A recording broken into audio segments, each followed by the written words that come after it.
direct from the web, it's Billy Masters Live. And now, please welcome your host, Billy Masters.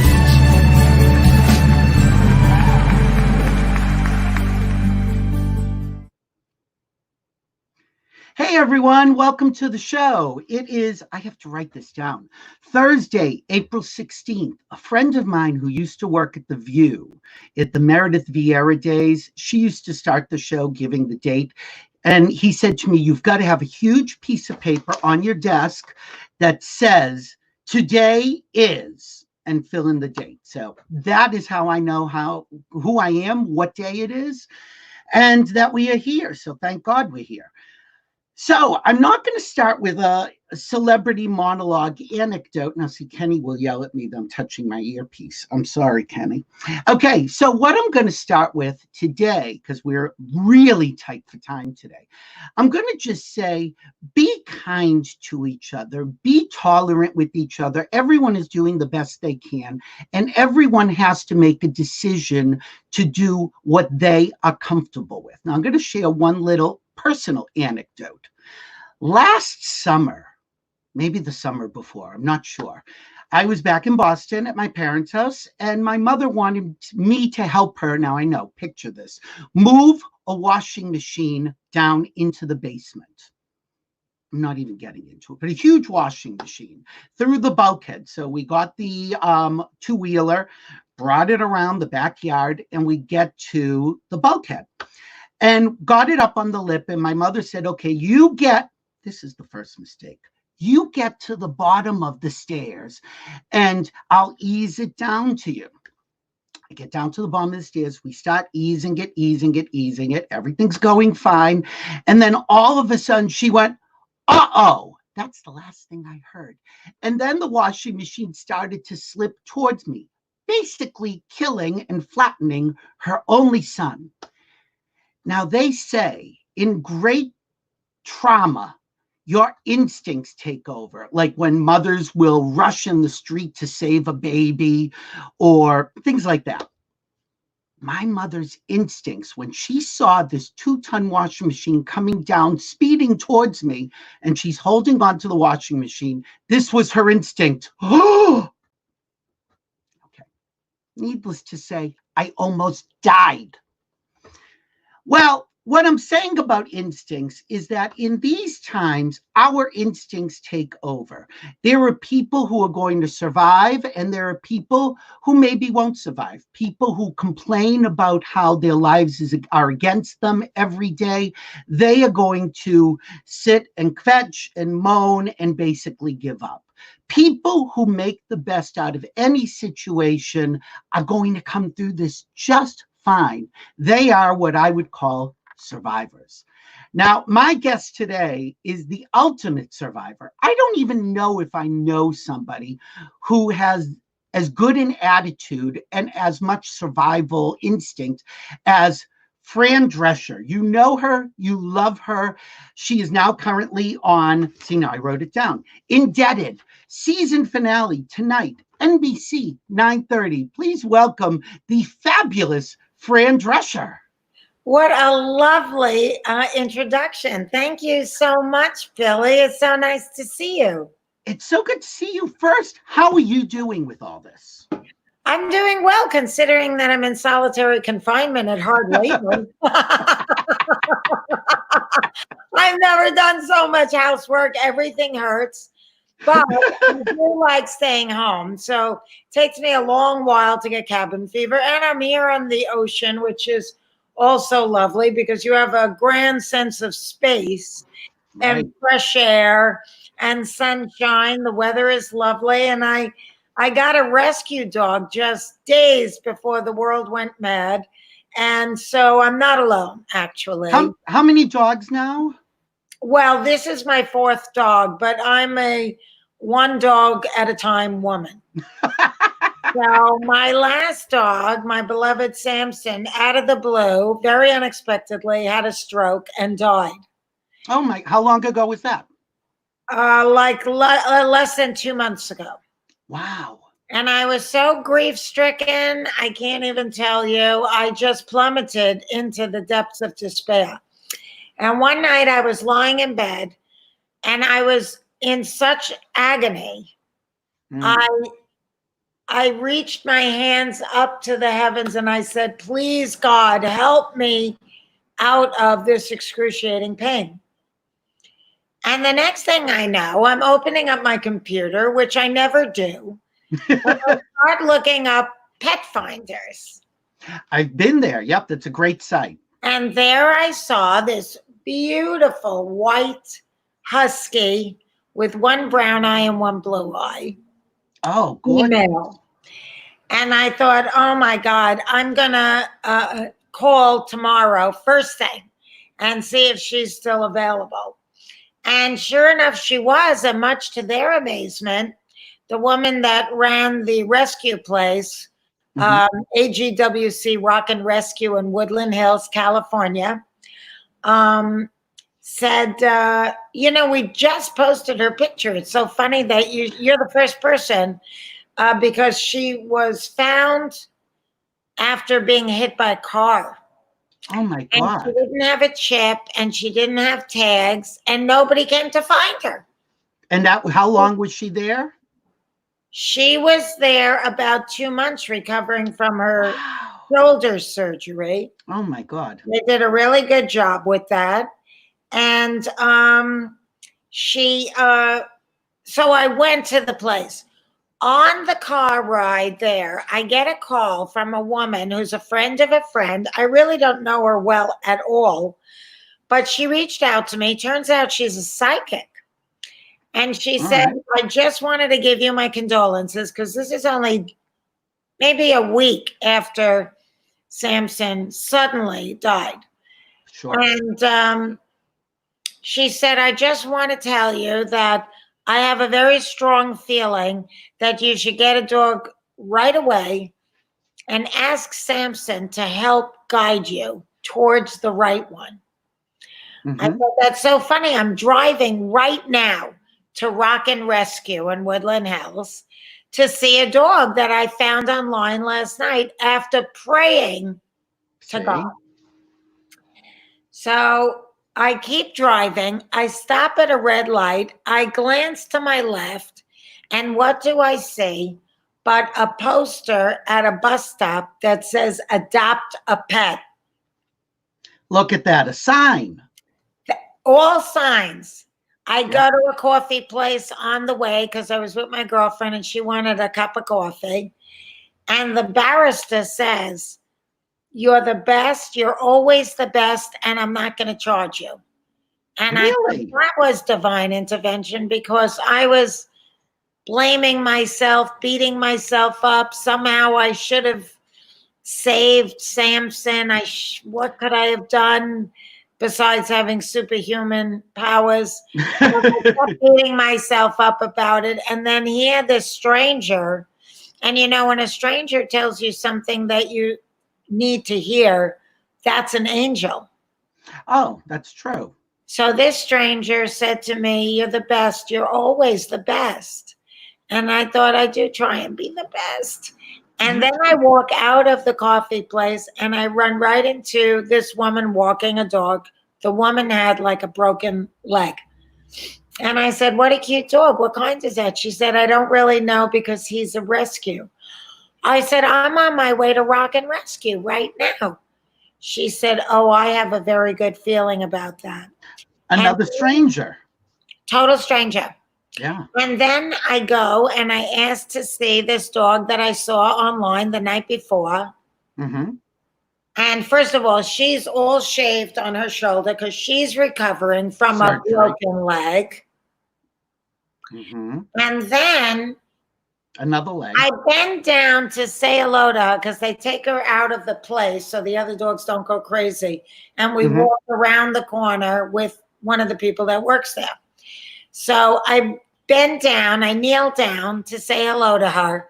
She literally pushes me to the ground, straddles me, lays on top of me, and is kissing my whole face. And I said, oh my God, did Samson send you to me? are you an angel? And then I thought, that's a good name for you, Angel. That's what I'm going to call you. Oh, wow. And I said to the man who worked there, have you ever seen anything like this? He said, no, I've never seen a response quite like this. Yeah. And I think your girlfriend should take a video of it. We'll send it to my executive director because you have to fill out an application. This store belongs with you. Sure. And now I have her here. And the funny thing is, they do always say that rescue dogs make the best pets because they're so grateful that somebody reached out and saved them. I have heard that. I've never had an adult dog. Mm-hmm. Do they know how old? About a year to a year and a half.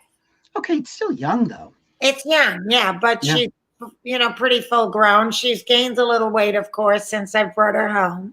We all are. All her food, it's all organic. Every few days I make another batch for her. And we're bonding in a way that, there's no better way than right now. Well, I've been seeing news reports that a lot of shelters and rescue organizations are so overwhelmed with pets and that they are going to have to euthanize so many because they just don't have the room. So if somebody watching wants to adopt a pet, this is a great time. This is going to go on a lot longer than people think. And not only can you save a life, that life will save you. It really will. So if you're interested in getting a dog, check your rescue organizations. Oh, yes, of course. They give out cats too. And right. I'm not a cat person. Well, I used to have cats when I was married to Peter. And when the last one went, I said, no more cats. Because I love them when but I find they don't age that well. But maybe it was just the ones that I had. I don't know. I have friends that have both cats and dogs, or just cats, or just dogs. Yeah. And anything really. Sometimes cats are easier. If you can't walk an animal, but you want to have something to stroke and love you and purr and curl up in your bed, a cat's fine. Yeah. No, look, at this time, anything that can give you life and peace and comfort is a good thing.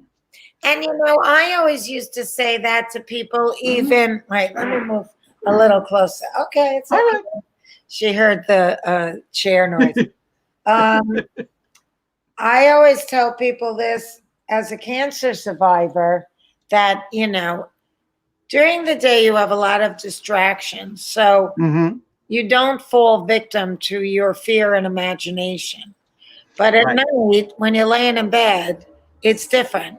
And if you don't have something alive and warm next to you, whether it be a person or an animal, get one. I'd rather have an animal at this point. Well, I'm with you. Sometimes I wonder about us. Yeah, I know. But I was just saying to somebody just before we went on the air, I said, I think I've been preparing for quarantine for decades because I'm fine. I'm happy being I have a dog as well, a little papillon named Lily. Oh. And she's actually, I'll just divert very quickly. When my previous dog passed away and she got cancer very quickly, pancreatic, and it was all within a week. And she was 9. She was a baby. But my vet said, you will know when it's time. And I'm thinking, this woman's crazy. How am I going to know?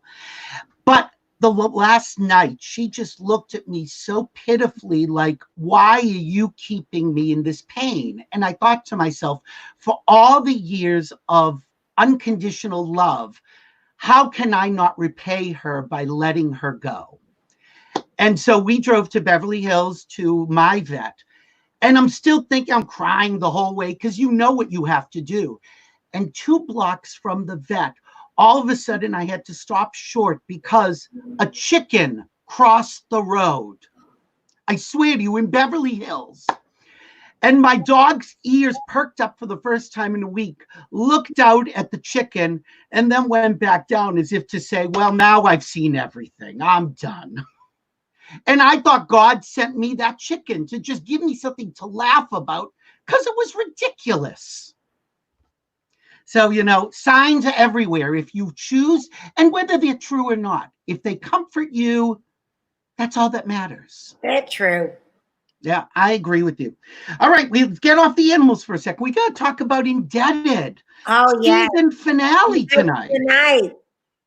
So how lucky are you guys when so many shows are not done with their seasons? You were already in the can before this happened. Yes, we were very lucky because we shot the whole 13 episodes, and then the air date was a few months after that. So we were extremely lucky that we were able to do a complete season. I mean, I call it a half season because... Well, it is, sure. But that's what they picked us up for. And I think with new shows, most of the time, that's what you get. Right. And so there were actually only 12 are going to air because one episode had a subject matter about getting sick, and the network thought that maybe it was insensitive at this time. I mean, we didn't know what was ahead, but just didn't feel like this was the right time. So should we get a pickup, that episode will probably air next season. But in the meantime, tonight's the last episode, and it's a funny one. And even this one is kind of about a shiva house, which where the people of Jewish faith memorialize for a few days the passing of a loved one. Sure. And I have to see it. God bless you. God bless you. Oh. And God bless you again. I wonder what was making me. Oh, you know what? I had a little ice cream. The most delicious flavor. Mint. What flavor? Mint with chocolate fudge, chocolate chips, and chocolate cookie.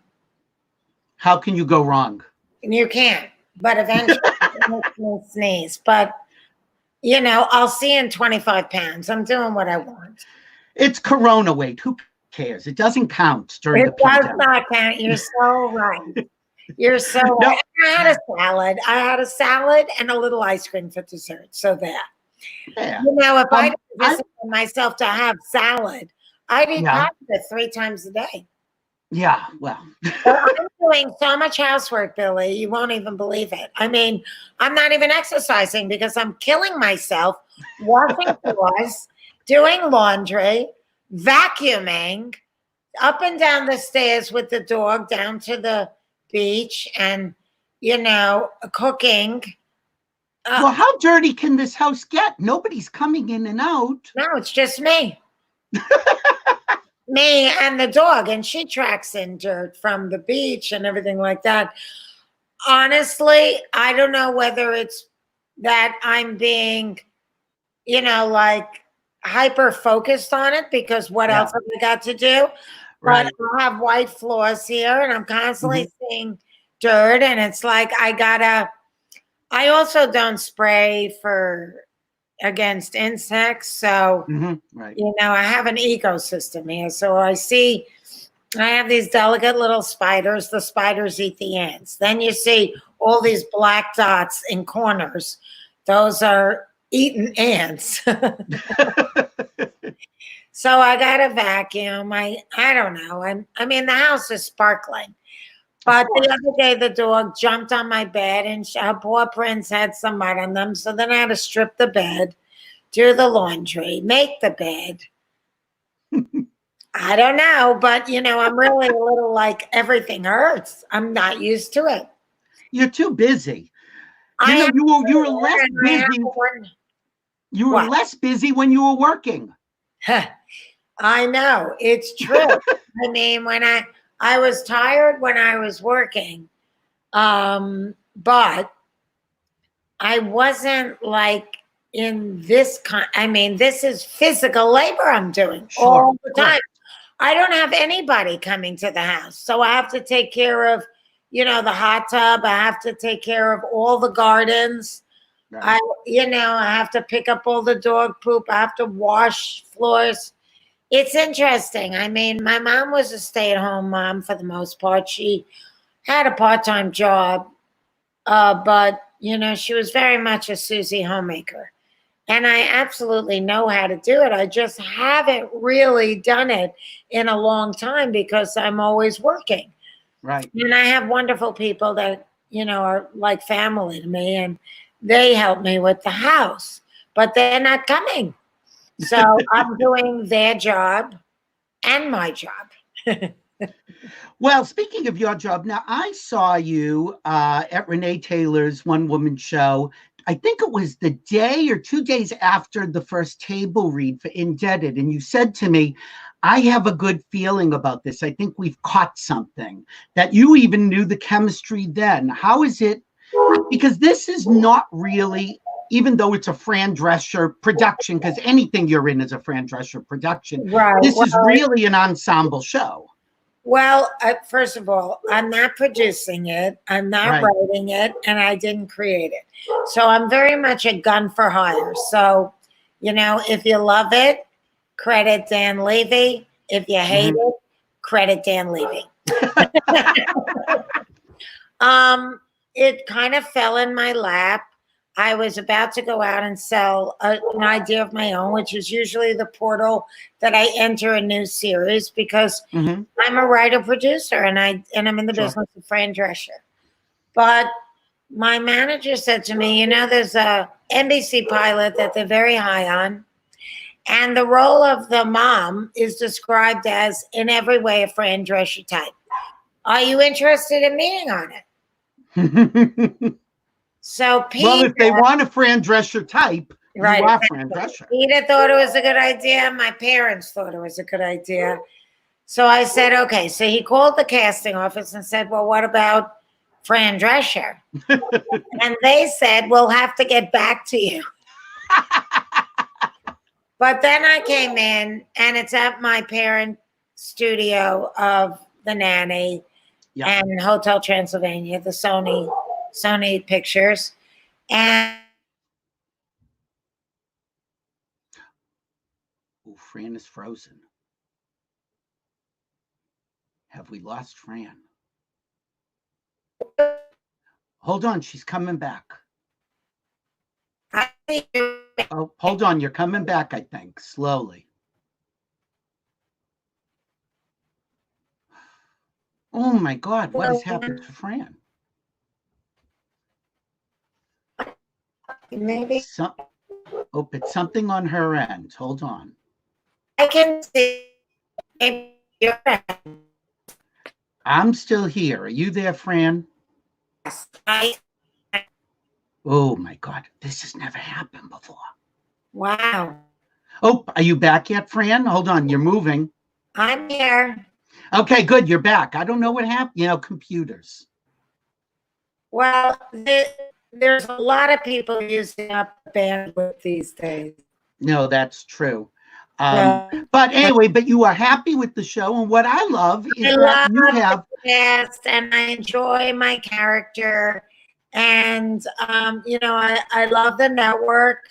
I think NBC did a bang-up job in supporting us and promoting us. They gave us a great time slot and a nice lead-in, and you know, we'll see.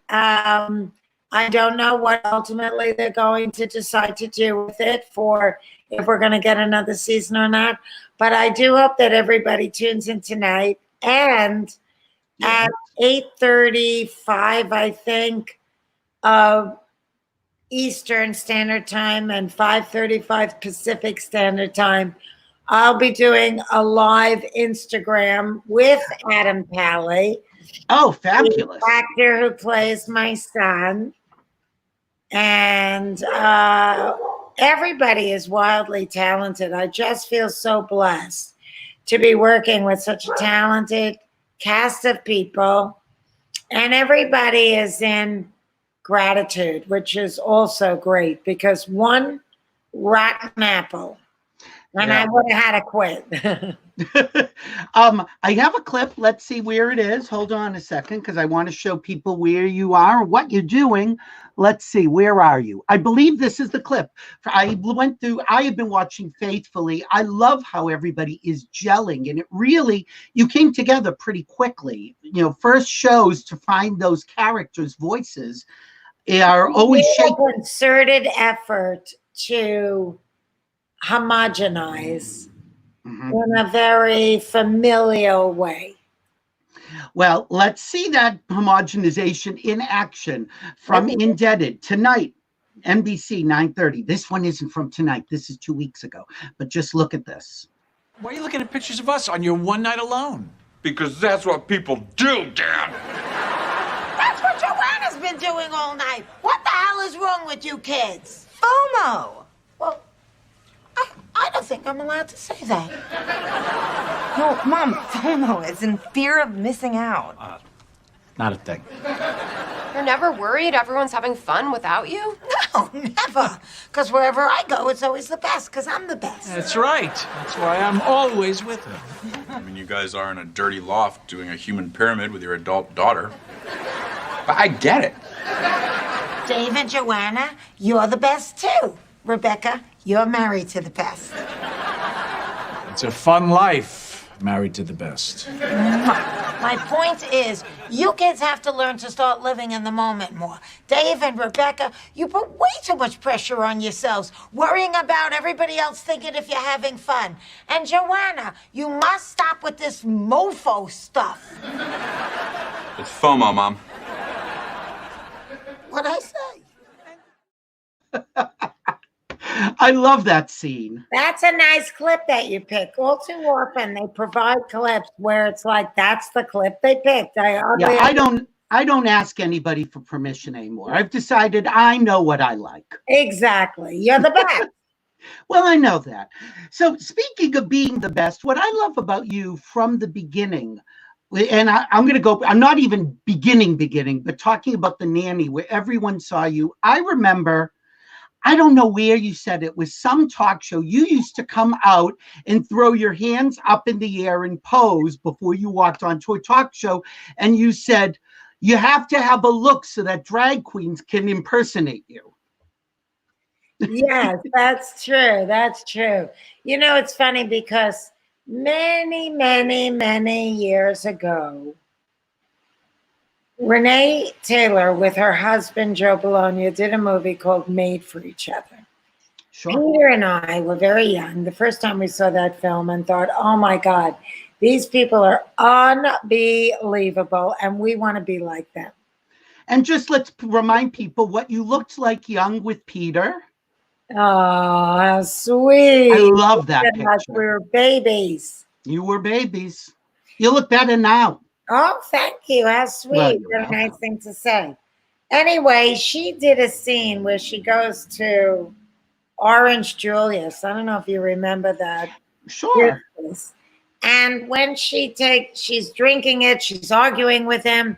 And when she takes the cup away, she's got a big piece of pulp on the end of her nose while she's arguing with him. Mm-hmm. And I said to her, was that a choice or an accident? She said, everything is a choice. Sure. And I never forgot that. And everything is a choice when, you know, and so that raising up of the arms and the way the character looked and the fact that Mr. Sheffield was English and, you know, everything was a choice. And we're very lucky that we caught lightning in a bottle and people are still in love with the show. And so much so that, you know, we're making a Broadway musical out of it. And by we, let's bring him in. All that includes your ex-husband, best friend, Peter Marc Jacobson. Hey, Petey. Hey, guys. How you doing, Hi, Franny? Petey. Hi, Billy. Look, Fran, he's got his shirt on.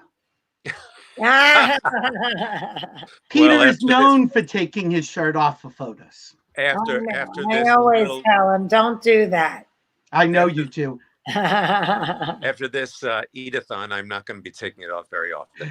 Yeah, has Fran noticed lately he's been posting videos about eating a box of cookies? I'm like, Peter, That is so my unlike comfort him. food. Well, it's not really unlike him before he was gay.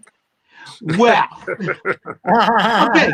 So speaking about before he was gay, I found a clip of Peter, and this is well before he came out. This is from The Nanny, and I just want to show this and discuss this with you too. So take a look. I don't know how she got this part. Well, she must be sleeping with him. I slept with him. I got 2 lines. I got Romeo. Okay.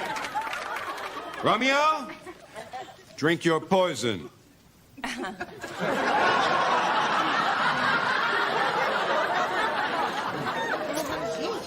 God, she's sleeping with everybody. Watch, next year she'll have her own sitcom. I had to edit it a little. I did a little editing. But no, you, Peter, at that time, you were not out. I don't even know if you knew you were gay. Fran clearly didn't know you were gay, but you had a sensibility that they asked you to do this role, or you asked you to do this role. How did that? Who's they? We were right. Yeah, who is they? He Yeah, did, you he they. did everything, including write the scene, probably. Probably. I thought it was really funny. I thought the whole, when you live in denial, it's Comes out. it comes out some way. Yeah. I just thought it was a funny, comment on Hollywood and part of the success of the show, we had another fabulous writer on the show who was out and had a great, like comic sense with a little kind of gay edge to it. Yeah. I'm talking about Frank Barty. So, a lot of people said that the Nanny had like a gay humor to it. Oh, it certainly did. It did. And I think that's part of why it's women on important. it look like drag queens. Well, let us show a picture. Was this the Emmys, Fran? Yeah. Or the Golden Globes? Golden Globes. Golden Globes, I think. Okay, now those are real flowers. Correct. Look how thin. Now, I don't think anyone other than a drag queen would have worn that. And guess who told me to do it? Yeah, the straight husband. And they always say, "How did you not know?" Well, when he's out picking. But that was the time of the metrosexual. Yep, that's and true. guys were beginning to hint their hair and really get into clothes and tanning salons and all that stuff, blow drying their hair. So when we were in show business, so I thought right. wrong. In touch.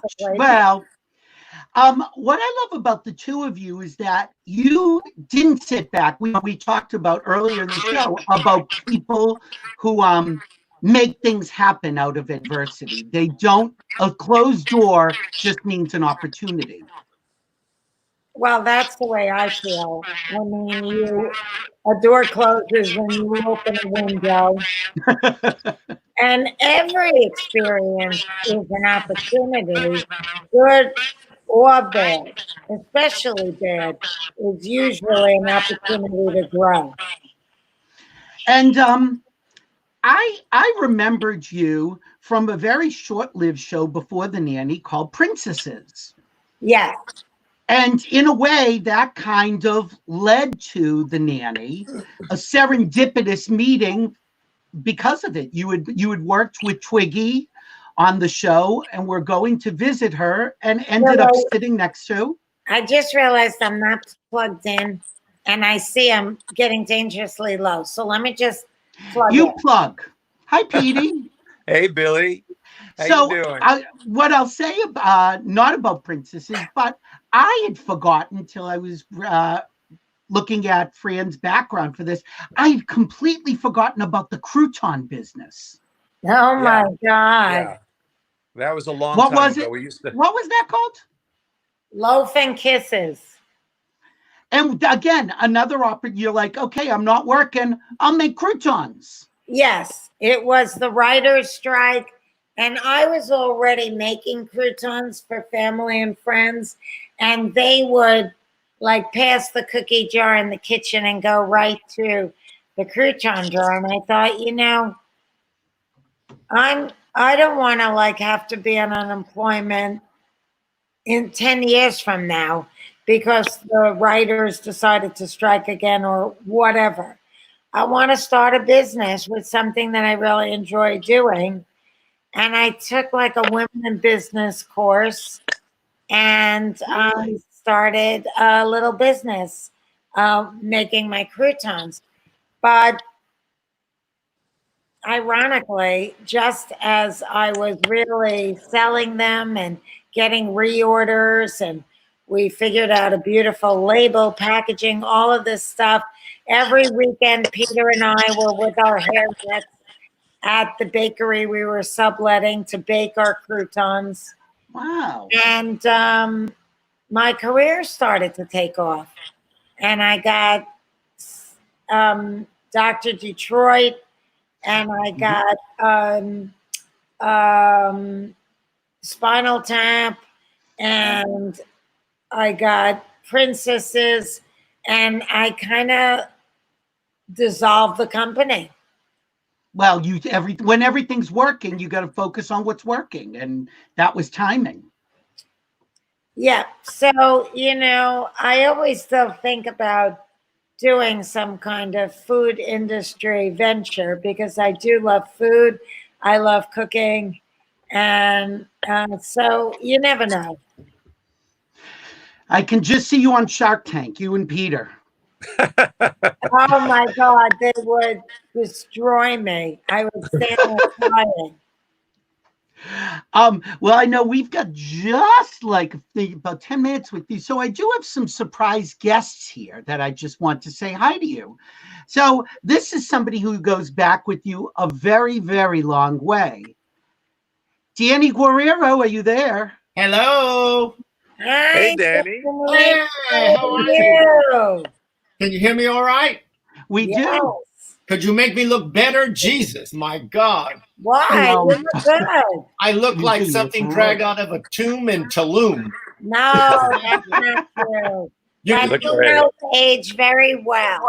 You know what, Pete and Fran, I remember visiting you on Lillian Way, and you were in the garage with the boxes of the croutons and doing the tape and everything, and it was that was a great little house. You know, Yeah. Danny was the guy that booked me on Saturday Night Fever. Well, Danny, I wanted you to tell me that story. It's a about very that. good story. It's vivid to me. I don't know how you remember it, Fran, but literally, I was an agent in New York, and every agent was hustling because everybody wanted to get a client into the new film that Travolta was doing, Saturday Night Fever. And remember 8x10 glossies with resumes stapled on the back. And so in the mail, I get this 8x10 of what I think is a beautiful girl. I can't tell because the photo looks like something from a photo booth that was blown up, kind of blurry. And there's no credits at all, except she was Miss Brooklyn the year prior or that year, something like that. You're a teenager. Oh, okay. And so much more prestigious. Actually, first and I runner thought, up, well, too. she's pretty. And Peter, let that go. Unlike most projects where they wanted people with credits, the casting director was hanging out in discos in Brooklyn, and they were just open wide. So I called Fran in for a meeting, or I should say Francine in for a meeting.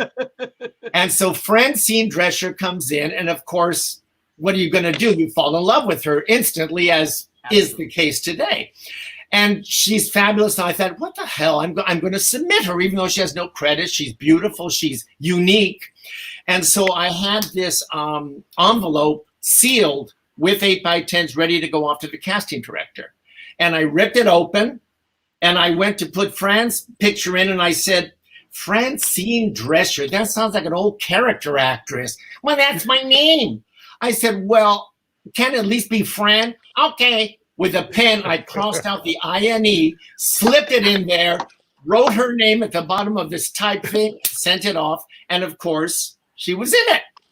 Wow. And here I here do she credit is in it. you for suggesting that I changed Francine. I know. I love that you do that. I love that you do that. And it worked. And here's the clip that changed her life. Here it is.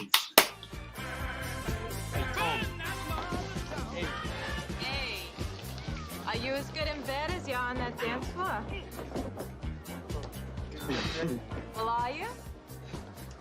Are you as good in bed as you are on the dance floor? Hey, you never made it in a bed.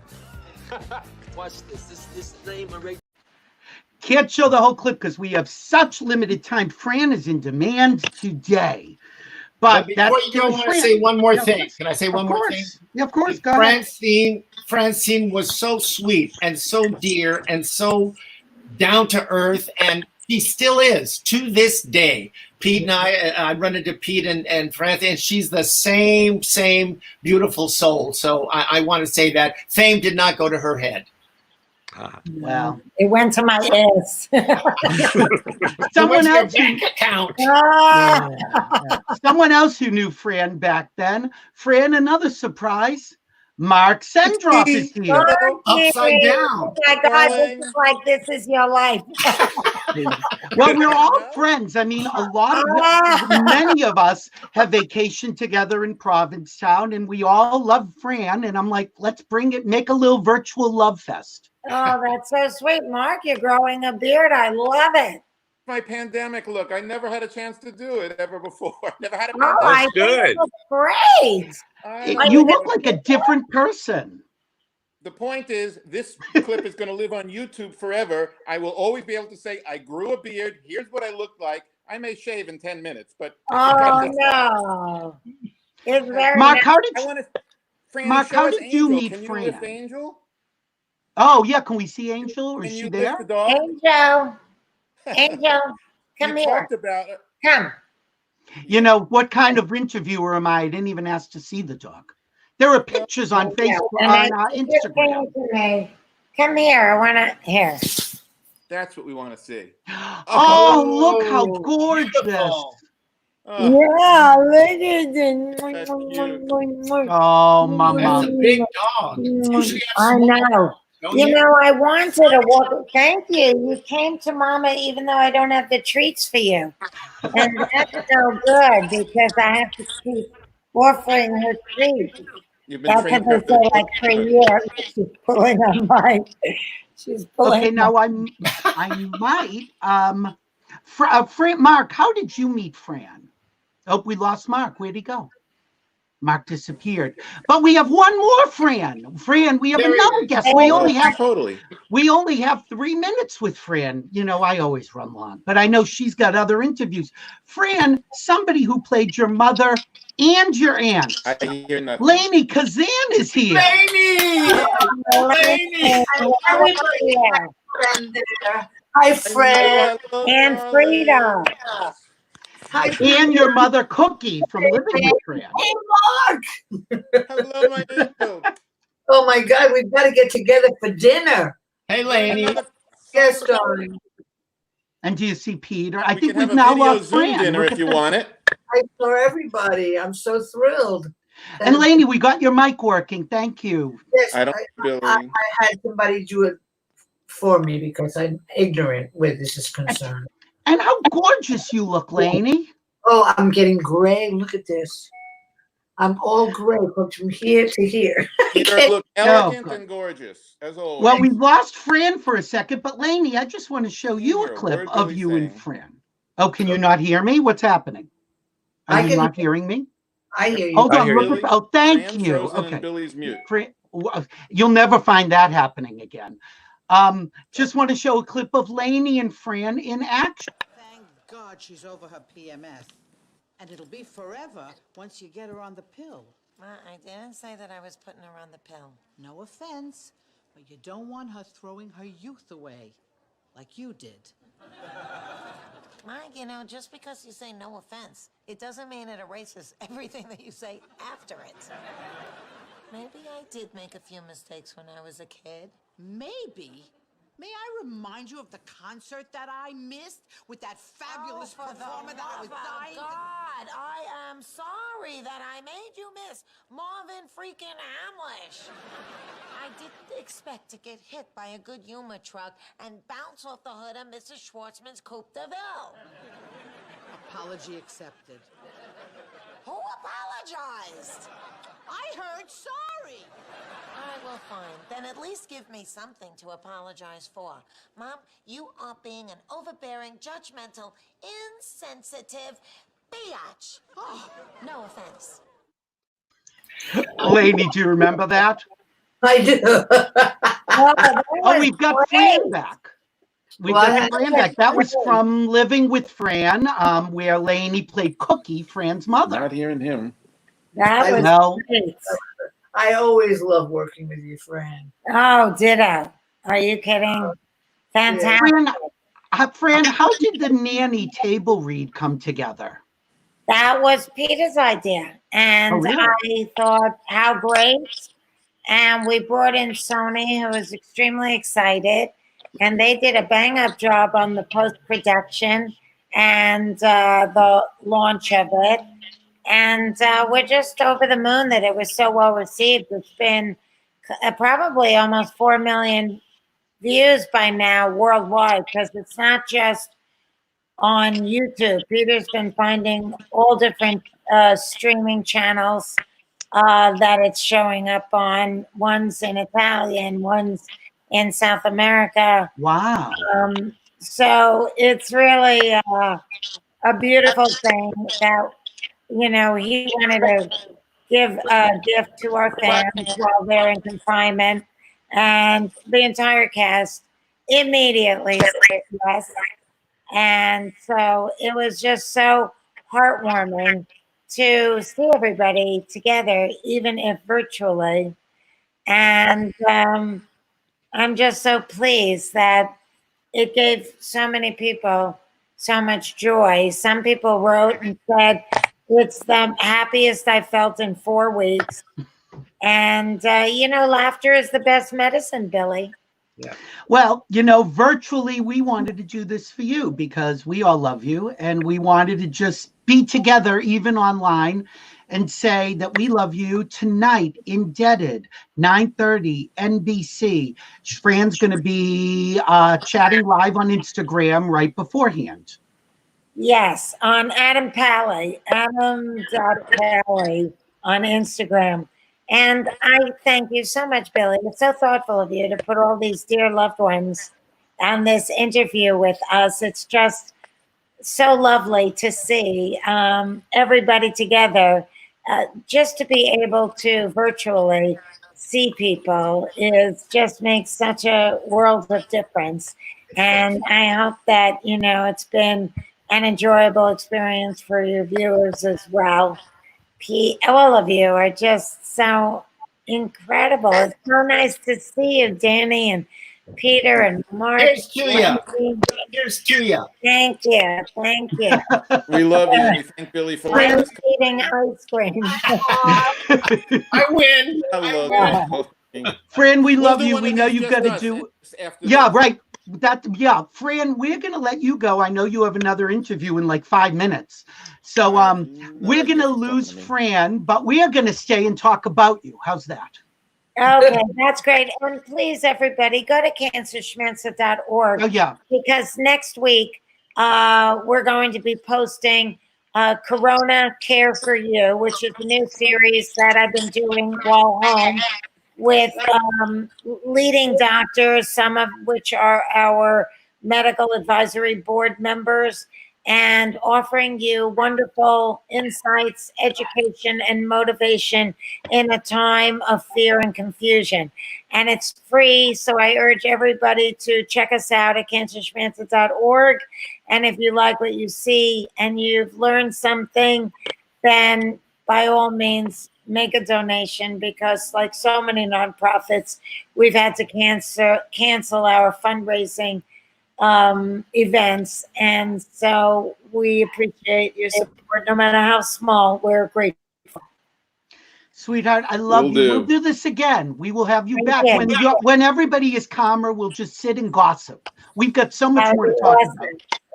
I love you, Fran. Thank you so much. We will see you soon. All. Be well and take care of yourselves. Wow. Good luck tonight. Thank you. Thank you. All right, we're still here. Hi, guys. Hi. And how he met Fran. Yeah, well, I figured we'll now talk. Peter, you grew up together. You went to high school together, correct? Yeah, we met in high school. I was we lived like 8 blocks away from each other. We never seen each other before, but I was in high school and she was walking down the steps and I was walking up the steps in the hallway, and I saw this beautiful girl with this giant hair. I'm starting over because I can't hear anything. Oh, okay. Mark will be back. And she had, she was so beautiful, and then she spoke, and I couldn't believe that voice was coming out of that face. Yeah, but that was the neighborhood, right? Didn't other people sound like that? There were a lot but for some reason, she didn't look like she would sound like that. Right. That's what's so funny. Yeah. Exactly. And I thought, wow, this is an amazing combination. This girl's going to be. And then we were in theater together, and I said, and everybody kept trying to get her to change the way she spoke. And I kept thinking, they don't get it. That's what makes her so unique. Special. I always tell young talent, just like, embrace that part of you that you probably don't like, because that's the part that's going to make you be remembered, Absolutely. I think that, Lainie is somebody, Lainie and I have talked before about the fact that she has played basically every ethnicity because she just owns, like, what do you need? You need Jewish, Italian, Armenian, I'll do it all. Greek. Yeah, but I always wanted to just play a normal person who has a problem. Not a Greek person who has a problem or an Italian person. It seems to have been the die was cast. When I did my favorite read, that was the die was cast. Because I worked so hard trying to be other than, this kind of bombshell. I played a lot of hookers before that. Yes, and you showed a lot. In Sendroff's bedroom, there is that lovely photo of you that I go to sleep looking at. Oh. And you know which photo I'm talking about, Lainie. From Playboy? The one there with the hose, with all the water. Yes. Okay. That was a time. Well, Mark, Peter, Mark, how did you meet Fran? This is the first words I heard you say in 15 minutes. I've been going on and off and on. I was yelling out the window to you. I can't believe you couldn't hear me. Didn't work. I met Fran when she was doing a pilot with our friend Todd Graff in the early 80s, I think, mid 80s.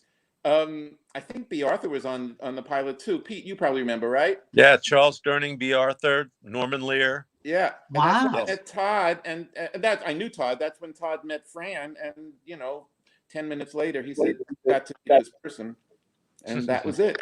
Then I met Pete, and this goes back to the 80s and that Lillian Way house and all that. God, we've gone through a bunch. And just coincidentally, Lainie came into their life, and she's so much in my life. And this is quite a little reunion with Danny, too. It's kind of crazy. I just saw each other in Sedona. I just got an email from Lynn Roth saying she's watching. Lynn is watching us. So, Lainie, how did you meet Fran? Did you know her before the nanny? No, Peter called me to go to a meeting with Renee. Wasn't it with Renee? And yes, we were all talking about a series. Yes. And then it happened. Then, we were such a fan of Lainie's for years. And in fact, when I was a little kid, my parents took me into the Playboy Club. I don't know how I got in there. And I remember going to Lainie's room. Oh, sure. Right. She had a club there. Yeah. And then through my favorite year, when you see an actress that does such a beautiful woman that does such specific work, it's rare that you find that and can do comedy like that. And it's like when we saw Renee too, it was like we were kids and we said that woman will play your mother someday. I mean, we didn't have anything to put her in, but both of us did. Yeah, both of you. Yeah. I was going to ask Lainie, when you went from being her aunt on The Nanny to her mother on Living with Fran, was there any I can do this in my sleep? In a way, yeah. I just had a be close to more related. I just had, Fran is so easy to work with. and so giving. So, you don't find many actresses who are so open and giving and trying to make the whole project wonderful. It's not just a big brand.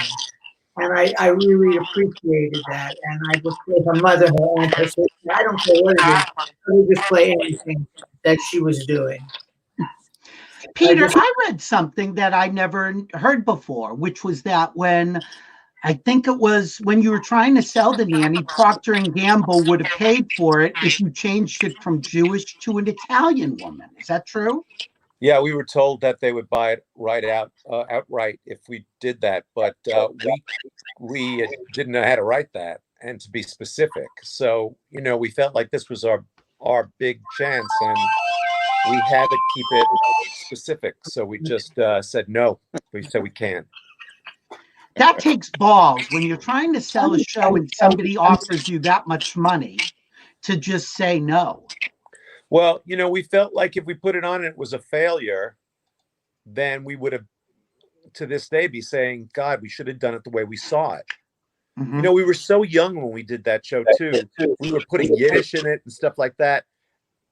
Today, I wouldn't do something like that because I'd be afraid. Then really? we just said, let's just do what we think is funny. We thought it was funny. So we just did it. And luckily, America and all over the world, they thought it was funny, too. And it's still only there. Follow your instinct. It was very authentic. Oh, what, Lainie? It was very authentic.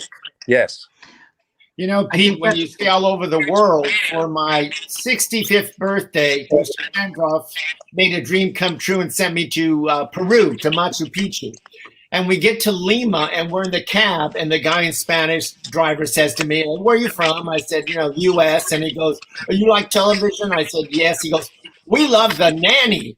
I swear to God. I swear to God. And I was like, really? So I come back and I call Fran. I said, hey, I was in the told she goes, oh, yes, I'm very big in South America. So Fran was very well aware. Well, we nearly fainted in that cab. Oh, me gusta mucho el Nanny. Oh, yeah. Yeah, God bless South America. I mean, they had when she went there, they had to have a decoy car with somebody in it. Yeah, she's huge there. It's they love the show and they love her, and we love them. I just got numbers from the Mexican version of the Nanny, watching that little read that we did, and it's going on 2.5 million people in a couple of days. So it's like there's an audience out there for. What do you think it is? What do you think that she has that's so translatable? I think it's because it's the underdog and she's very real. She's very she'll make fun of herself. It's not. And so much of her comedy is physical. It's physical comedy. You don't have to understand the language. She's so magnificent at that, She's one of those women that are bigger than life. We don't have too many of those. We have a lot of great actresses, but she's a personality. She's bigger than life, and people know what they're getting. She gives them what they want to see. She's big with the costumes and the makeup and the hair, and she doesn't disappoint her audience, and she's very genuine. She's got a really good heart. She goes out of her way. Who did the costume? How did you find Brenda? Brenda did Princesses with her, and we loved her. And we said as soon as we got picked up, we want Brenda to do the costumes. Yeah.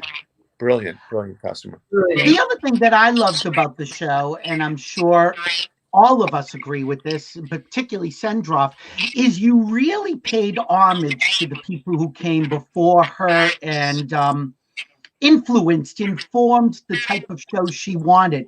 More guest stars and big names than most shows did. Yeah, it was an old-fashioned. It was like an old-fashioned sitcom with a twist, where it normally would be the blonde Julie Andrews at the door. It was this Jewish American princess and her crazy family, which was based on her family. But we had a lot of, when the people on Broadway started watching it, and it became very big on Broadway. So we'd be able to get people from Broadway on the show, Marvin Hamlish, and we got Elizabeth Taylor and Bette Midler and Stephen Eady. Yeah. That's true. Steve and Edie as themselves, and then Steve as her father.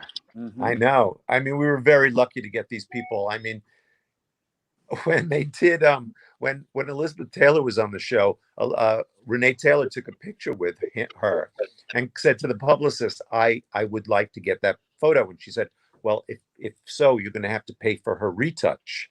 And she said, retouch. And she said, Elizabeth won't release it without. And she said, well, how much is the retouch? And she said, $250. And so Renee said, I'll give you 500, and whatever you do to Liz, do to me. And she has the picture. I think also it's the physical humor, as Danny was saying, it translates because there are no words. You can look at it and laugh. Well, there's a funny story about that physical humor. There's one of the most famous scenes in the show is when biggest laughs we ever got is when she shaves Mr. Sheffield before. Okay, stop right there and let me show the clip. Oh, okay. See if we like can there's show only it. one Hold funny on. clip in that whole show, and you both. Oh, shut up! I've got a clip. Oh no, I don't have it. It's not coming up. Go ahead, Peter. Tell the story. Anyway, I think it started because I saw something and we based the whole show around that little scene, which is not the way you're really supposed to do it, but I just thought it was going to be so funny.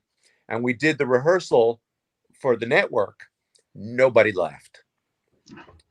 And Fran and I looked at each other. We were so panicked because there was no audience. Everyone had seen it in development for many times. And we figured if this doesn't work, this whole show is going to bomb this episode. And I was so nervous that whole day. And then when we put it in front of the audience, it got the biggest laugh we got, through the entire series. I was so relieved. I was ready for my walking papers. Peter, after you and Fran, after you came out and after you got divorced, you did find your way back to each other. Was that hard? Well, I wasn't talking to her. I was angry. I didn't want it split up. I was not, we didn't divorce because I was gay. I wasn't out yet. And I didn't figure it out for a little while after that. I mean, I knew I was attracted to men, but which is usually a good sign that you're gay. It is a good sign, Petey. But denial is deep. Anyway, we weren't speaking to each other, and she, when she got cancer, her manager called me to tell me, and immediately I said, if she wants me to come take care of her or not ever speak to her again or whatever, let me know. Just tell her that I'm sending my best and I would love to speak to her if she wants to. And she said she did, but after her surgery, and we got back together about a couple of months after her surgery, I guess. And I was going out to LA, and we spoke, and we started building a very genuine friendship because I was, being my authentic self. And she was also with a 26-year-old guy, which made it a lot easier. Were you with the 26-year-old guy? No, mine was 23. Well, then, we do have the clip. Let me show the clip. Hold on. All right. You love to say that. All right. Let me show. All right. Fine. Here's the clip. What are you doing? Well, I have no idea. I mean, the man has a slight 5 o'clock shadow, but it's not like he's going to a bar mitzvah. Shave him for surgery. Well, where do you want me to shave him? Oh. I'll be back in a minute. I have a girl that does a bikini wax. Now.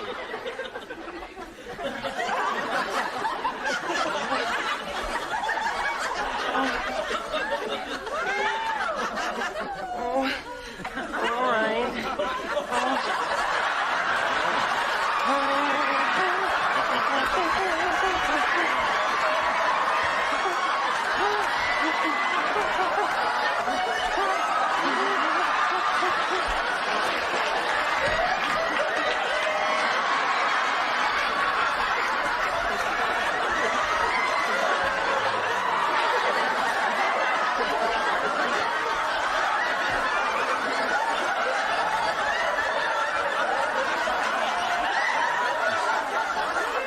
Bucking for a raise?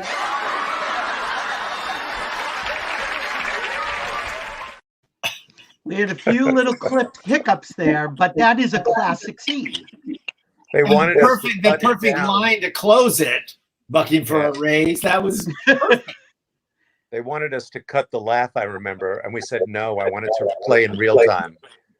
You don't And it get stuff seems like like that it could have gone on forever. I mean, you still ended up cutting it pretty quickly. No, I think that was the actual real, the actual real laugh. Well, it's an unbelievable clip, and it is the classic clip that everyone thinks of. It's probably one of the longest laughs for nothing. I mean, for just a moment in television history. Yeah, it was great. It's so fun when you do something like that live and it works. And so you really feel like you've accomplished something for a comedy writer. Sendroff, are you still there? Hi, yeah, I'm just telling you. Well, I just want to make sure that you're not like dozing off or something. No, I've had some technical difficulties, as they say, but I'm back and I'm with you. I just remember you telling me a story about Fran arranging for like a huge group of you guys to go out to dinner and basically say to the chef, just give us a tasting menu. And well, it was. That's what we went. It was called Spice of Life or Spice. It was a new restaurant that just opened up in the meatpacking district in New York. Pete, you were there. Yeah, the Spice Market, I think it was called. Spice Market, right. And so Fran wanted to taste some of the wine before she ordered wine for the whole table. So the guy came over and, yes, Miss Drescher, what can I do for you? Well, I can't quite decide whether I want this and want that. Would you bring over some? So they wheel a whole table, the whole little portable bar full of different kinds of wine, and they pour it, and she would take a taste and go, and 2 Alsace-Lorraine for me. She would go from one to the next, and at the end, she found one that she liked, and she said, this is the one I like, but leave the others here. Remember, waste not, want not. So we do a lot of waste not, want not jokes. She's now, so Lainie, she's always so generous and so much fun to be with, and creates parties and makes reasons to get together, and she just has the most funny friends, and everybody adores her. It's just a treat to be with her, and she's so generous and inclusive, and I'm wowed by her. She's truly like an anti-meme. Yeah. Yeah. Lainie, all of these descriptions sound like you as well. When did you realize you were a gay icon? Just now. The Playboy spread. It was the Playboy spread. I know. I guess when I started singing, I guess I expressed a lot of very deep emotions, and I think that's something that the gay population appreciated very much, because I spoke for them at that time, because there wasn't that many gay people who were outed. They were, so there was like a cover over all their feelings, and they appreciated my outpouring of my pain, which was so. But it also singing songs like "My Man's Gone Now," and yes, what'd you say, Mark? What I said is, we were singing songs like "My Man's Gone Now." Yes. The gays identify. The last 50 years. I'm so into the fucker. But it also seems to me, Lainie, that you really completely re-identified yourself when you started taking on these big character roles. Yeah, I purposely did it. I was working with Lee Strasberg, and he kind of said to me, you just got to go out and do it. And so I started going to auditions dressed as the characters. And I would dress them. And I got dressed for my favorite year. And I met with Mel Brooks and Richard Benjamin. And they fell on the floor before I said a word, because I came done up as that character. And that was the beginning for me. Actually, when Francis Coppola hired me for One from the Heart, I thought he was hiring, some sex bomb. And he really wanted me to play some down and out, you know, a woman who couldn't get a man. And I thought that was so, you know, I didn't discover that until like in the middle of the movie that he was making look strange and not very attractive. And then it just evolved from there. And you know, I worked so hard in doing that. And then when I was nominated for a Golden Globe for that, it set the pattern for me. And when, you know, Hollywood has such an imagination. Yeah, So right. I could never play another, you know, kind of person like a lawyer or a doctor. I mean, it just became, you know, she's an Italian or an Arab or right, whatever. And I had a lot of fun with it, but I somehow I rebelled about it too. I would really, yeah, I did. I just didn't want to just be that. I wanted, you know, I'm so much more than that. Pardon me, but I am a very sophisticated woman, and I was playing such stereotypical characters. But I had a lot. Danny, what were you doing when you met Fran? Were you an agent, a publicist? What day was it? No, actually, you know, I was an agent. I mean, I was an agent by that time, and this was what had to be the late 70s, mid 70s. When was that? Late 30s. You left in the early 80s. I was there from the 60s to the 80s. Yeah. All right. But the great thing is, I most remember that day on Lillian Way. That was such a beautiful little house you guys had, and you were so young, and you were wrapping those croutons and dirty. That's my favorite memory. Every time I drive down Melrose, I see Lillian Way. I think of you and Fran. Ah, that's so sweet. And Danny, now I should promote, because people are watching. You have a one-man show that you've toured around the country, and you've made a film about. Tell them. Oh, right. I in a moment of madness, I wrote a solo show biographical called Gaetino, which we've all seen. It's great. Yeah, but here's the funny thing, and not so funny. I wrote it. I had not been on stage in 35 years. I'd never written a play. I was 65, you know, so it made perfect sense. I should write it. Of course. So the first time I'm doing it off book, and I'm wondering if I can even memorize a 90-minute show. Already you're a mess and nervous. Mr. Sendroff flies out from New York. I remember that night. Fran Drescher, Pete. Birthday. Yeah, it was your birthday, Mark. Yeah. Michael Feinstein. Michael Feinstein. I mean, there's 15 people in the front row, and I'm like, yeah. Yeah, great. so I filmed it. And then it was at the Sedona Film Festival, which is where I was with Lainie just before this virus hit, because she was there with her friend Lynn Roth, who's now my friend. We were all going to get together when we got back. Remember, Lainie? I do. I've been waiting for your phone call. Right? Well, there's a slight schism here. Slight. Maybe you don't love me anymore. Yeah. So I remember seeing Danny's show the second time with Lainie. That's Where right. was that? Where was that, Danny? With Mark. Highways. Oh, Mark too. Yes, Mark was there too. Right? The Kirk Douglas Theater. Yes. Yes, right. It was at the Kirk Douglas. Yeah, in Culver City. Oh, yeah, you were at the opening, Lainie, of Kirk Douglas. There's a picture with you and Nancy Dussault and Allison Reed. Right. Kirk Douglas. I mean, this is just the funniest thing, that we all have these connections with Fran and with each other, which is just kind of lovely, because during these times, like Danny said, you can't see each other. Well, here we are. We're seeing each other. I think this is great. What a lovely You're the only one I recognize, Billy. Thank you. It's the lighting.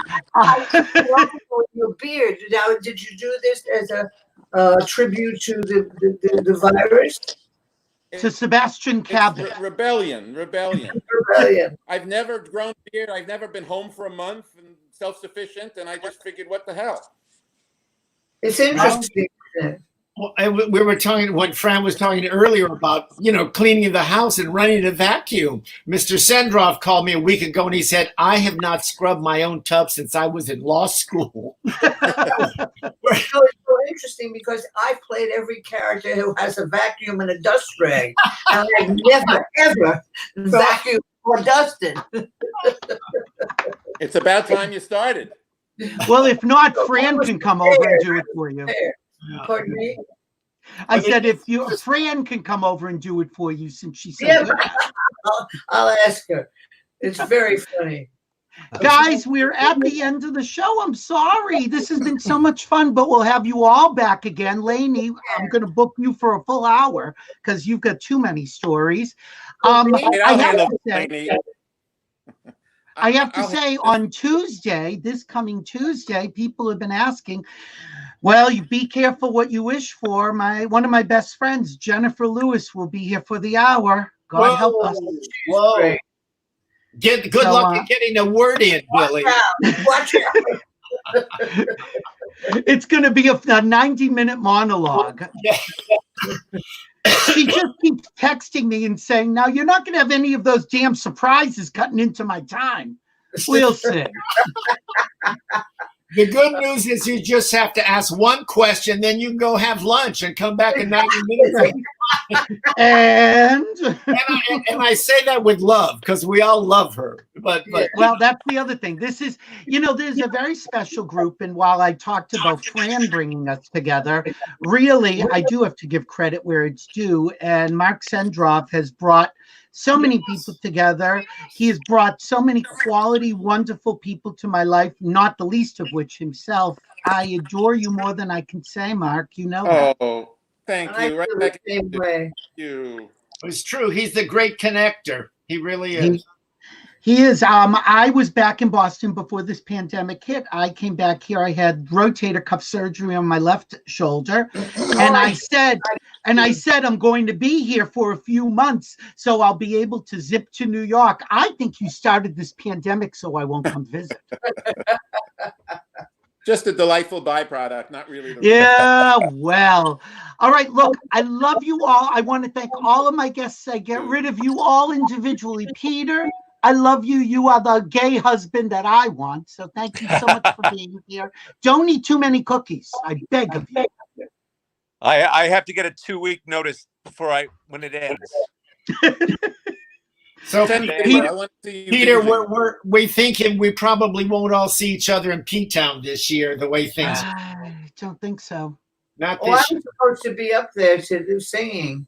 You were too, right? No, yeah. But Peter, I love you. We'll have you back. Thank you for helping get this put together, Petey. I love you so much. Thanks, Peter. Bye, Peter. Bye, Danny. No, I'm doing one at a time. Danny, who is like literally lives a block away from me in West Hollywood, and yet I only talk to when I'm in Boston or Europe. So, but Danny. Yeah, Danny, thank you so much for playing with us. This has been so much fun. When this is over, we'll get together, Lainie, as promised. Okay. Thank you, Danny. We'll see you soon. Thank you, Danny. Lainie, where are you, Lainie? All right, there you are. Okay. Oh, yeah, there you go. No. Where am She's now on the wrong side. I know it's backwards. I know. Yeah. Lainie, legendary Lainie Kazan. Look, you never disappoint. You're so fabulous. You are the mother that we all want. You are the mother of the gay community. I adore you. Thank you, darling. And thank you for playing. I know this was a last minute thing. And congratulations. I know Lainie is teaching still on Zoom her acting students around the world, I think. So congratulations. She's been keeping busy. Mark, I have to tell you, I'm teaching at Tisch. When? That's great. Oh, I teach now. I'm teaching online. I'll talk into a personal thing after the pandemic. Will it be a personal?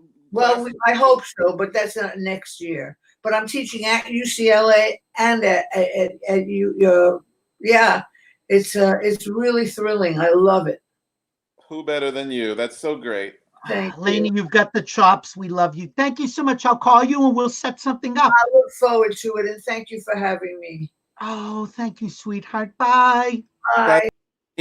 Marky, we're Ugh, alone God got rid of all finally. them. Jeez. Oh, God, you can't get a word in edgewise. Now we can gossip. No, we can't. We'll talk about them afterwards. So, Marky, you said this wasn't working, but you got back in. The audio was brutal the whole time. I lost you most of the time, and then I couldn't. Yeah, it was rough. Well, thank you for hanging in there. Thank you for My being pleasure. one of my favorite people in the whole world who has given me more than I can say. People don't know you as much, but trust me, your ace is in my book. Thank you, Billy. Likewise. I love you. I will talk to you all my soon. friends. Yeah, well, we'll do this again. Okay. And fans out there, don't forget Tuesday, 3 p.m. Eastern, Jennifer Lewis. If you are easily shocked, don't tune in. Until then, stay safe, stay home, stay healthy. And again, God bless. Oh, wait, hold on. I got to get to my going out music. Hold on. Where the hell is it? Hold on. Oh, see, I'm so not prepared. Okay. Thank you. I will see you soon. Have a good weekend. Bye, guys.